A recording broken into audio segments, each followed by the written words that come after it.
Good morning बच्चों, कैसे हो बच्चों। आपको याद होगा कि पिछले वीडियो में हम लोगों ने ये पद्य साहित्य का काल विभाजन पढ़ा था, जिसमें हम लोगों ने देखा था कि पद्य साहित्य को 4 भागों में बांटा गया है। आदिकाल, पूर्व मध्यकाल, उत्तर मध्यकाल और आधुनिक काल। इसकी अन्य जो विभिन्न शाखाएं हैं हम लोगों ने वो भी देखी थी और ये तय किया था कि अगली क्लास में हम लोग इन सभी जो काल विभाजन है, सभी काल जो है उनकी विशेषताएं देखेंगे। तो आज हम सबसे पहले आदिकाल, जिसको कि वीर गाथा काल भी कहते हैं, इसकी विशेषताएं देखेंगे। तो बच्चों देखिए, इसकी पहली विशेषता जो है आदिकाल की, बच्चों हम आपको बता दें कि आदिकाल को वीर गाथा काल डॉक्टर रामचंद्र शुक्ल ने कहा है। तो बच्चों इसकी पहली विशेषता है आश्रयदाताओं की प्रशंसा।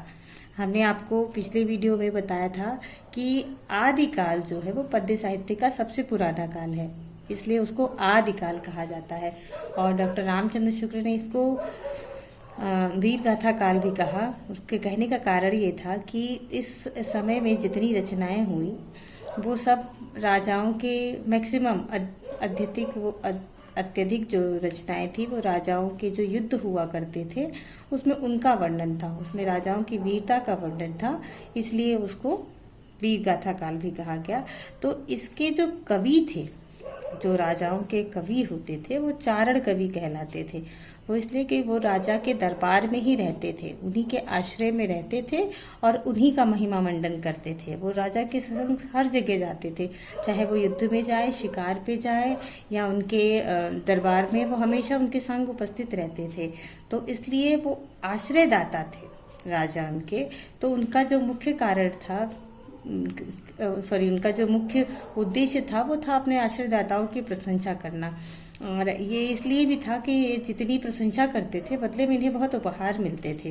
राजा अपनी प्रशंसा से खुश हुआ करते थे और बदले में इन कवियों को, जिनको चारण कहा जाता था, इन कवियों को ढेर सारा उपहार देते थे।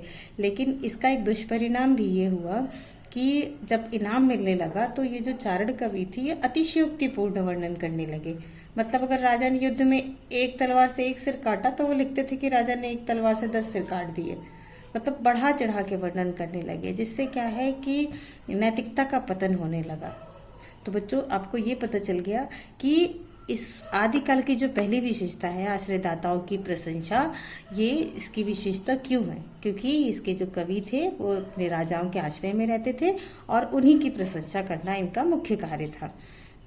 दूसरी विशेषता है वीर रस की प्रधानता। तो हमने आपको बता दिया कि जो चारण कवि होते थे वो राजाओं के संग युद्ध में भी जाते थे और वहाँ पर जो उनकी जो युद्ध वर्णन होता था वो जब लिखते थे तो वो उसमें वीर रस का ज़्यादा से ज़्यादा प्रयोग करते थे। लेकिन साथ में ही रौद्र रस, भयानक और विभत्स रस की भी योजना है, साथ में इन रसों का भी प्रयोग हुआ है। तीसरी विशेषता जो है बच्चों वो है श्रृंगार का पुट, यानी श्रृंगार रस। थोड़ा बहुत कहीं कहीं श्रृंगार रस भी देखने को मिला है। इसका कारण ये भी हो सकता है कि बहुत बार ये जो चारण कवि होते थे वो अन्य देशों की रानियों या राजकुमारियों का अतिशयोक्तिपूर्ण वर्णन करते थे, उनके सौंदर्य का, जिसके कारण वहाँ पे श्रृंगार का पुट आता था, श्रृंगार रस का प्रयोग होता था और उसके कारण राजा राज्यों पर आक्रमण करके युद्ध करता था। इसलिए कहीं कहीं श्रृंगार रस भी देखने को मिला है, जहाँ जहाँ पर इन्होंने दूसरे देशों की रानियों या राजकुमारियों के सौंदर्य का वर्णन किया है। अब बच्चों चौथा देखेंगे। चौथी विशेषता जो है वो रासो ग्रंथ परंपरा है। इस काल में जितनी रचनाएं हैं उसमें रासो ग्रंथ सबसे ज़्यादा लिखे हैं। उदाहरण के लिए खुमान रासो, बीसल देव रासो, हम्मीर रासो, पृथ्वीराज रासो। और जो पांचवी विशेषता है वह कल्पना का आधिक्य। जैसा मैंने आपको बताया कि उपहार के लोभ में या पुरस्कार मिलने के लोभ में ये जो चारण कवि होते थे ये कभी कभी अतिशयोक्तिपूर्ण वर्णन करते थे और इनकी अतिशयोक्ति में कल्पना भी बहुत आ जाती थी। कभी कभी वो भी चीज़ें लिख देते थे जो होती नहीं थी, जो काल्पनिक होती थी उसको भी लिख देते थे। तो हमने आपको बताया कि कल्पना का आधिक्य भी है इसमें। और सभी ग्रंथ ऐतिहासिक हैं, ठीक है। जो किताबें हैं, ये खुमान रासो, बीसल देव रासो, हमीर रासो या पृथ्वीराज रासो, ये ऐतिहासिक तो हैं, लेकिन इसमें जो घटनाक्रम है या जो राजाओं का वर्णन है कभी कभी वो समसामयिक नहीं है, एक दूसरे से मेल नहीं खाते हैं। अब अगली विशेषता देखेंगे, राष्ट्रीयता का अभाव। जब किसी देश का राजा सिर्फ अपने अतिशयोक्तिपूर्ण वर्णन सुन के और मदान्ध हो जाए, अंधा हो जाए मद में, अपने यश के मद में, तो क्या होता है, जो राष्ट्रीयता होती है, जो देश प्रेम होता है, वो गौड़ हो जाता है, प्रधान नहीं रह जाता। तो इस प्रकार इस काल की जो रचनाएं हैं उसने जो राष्ट्रीयता का भाव था उसको खो दिया, लगभग उसमें उसका अभाव पाया जाता है। क्योंकि जो कवि होते थे उनका मुख्य उद्देश्य राजा की प्रशंसा करना होता था, ना कि लोगों में देशभक्ति की भावना भरना, और ना ही वो ऐसा काम राजाओं के लिए करते थे। उनका में एकमात्र उद्देश्य था, राजा के अतिशयोक्तिपूर्ण वर्णन कीजिए और बदले में पारितोषिक प्राप्त कीजिए।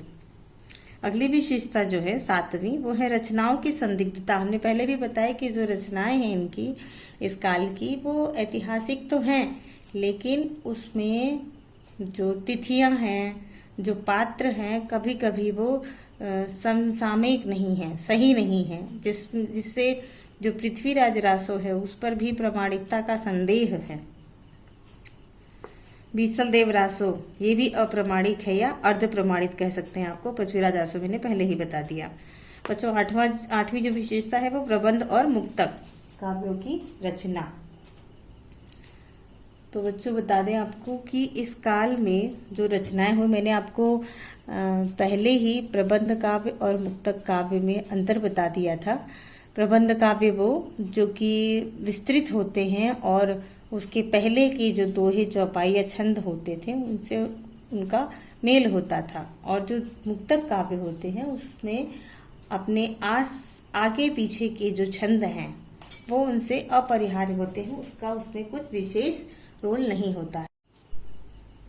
बच्चों जो अगली विशेषता है वो है जनता की उपेक्षा। मैंने आपको पहले ही बताया कि इस काल के जो कवि थे, चारण कवि, उनका केंद्र बिंदु राजा हुआ करता था। राजा की ही वो अतिशयोक्तिपूर्ण वर्णन करते थे। जनता की जो समस्याएं हैं, जनता किन चीज़ों से परेशान है, उससे कुछ खास मतलब नहीं होता था, ना तो राजा को और ना इन कवियों को। वो दोनों आपस में ही मस्त रहा करते थे, इसलिए इस काल में जनता की बहुत उपेक्षा हुई।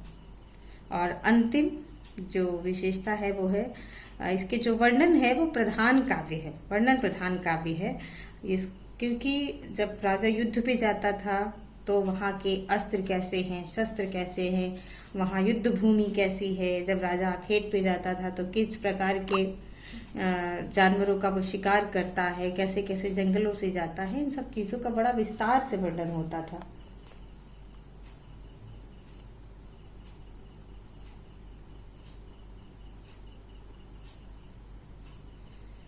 ठीक है बच्चों, तो हम लोगों ने आदिकाल की विशेषताएं देख ली, और इसमें अगर कोई आपको समझ में नहीं आ रहा है तो आप मुझसे दोबारा पूछ सकते हैं, मुझे मैसेज कर दीजिएगा उसी में, तो मैं उसको दोबारा से विस्तार से बता दूंगी। और एक और बात बता दूं बच्चों कि हाई स्कूल के हिसाब से एग्ज़ाम में सिर्फ 1 या 2 प्रवृत्तियाँ पूछी जाती हैं शॉर्ट क्वेश्चंस में, 1 नंबर या 2 नंबर का वो क्वेश्चन होता है। तो आपको बहुत विस्तार से इसको पढ़ने की ज़रूरत नहीं है, बस इसको समझ लीजिए कि उस समय की राजनीतिक और सामाजिक परिस्थितियाँ कैसी थीं।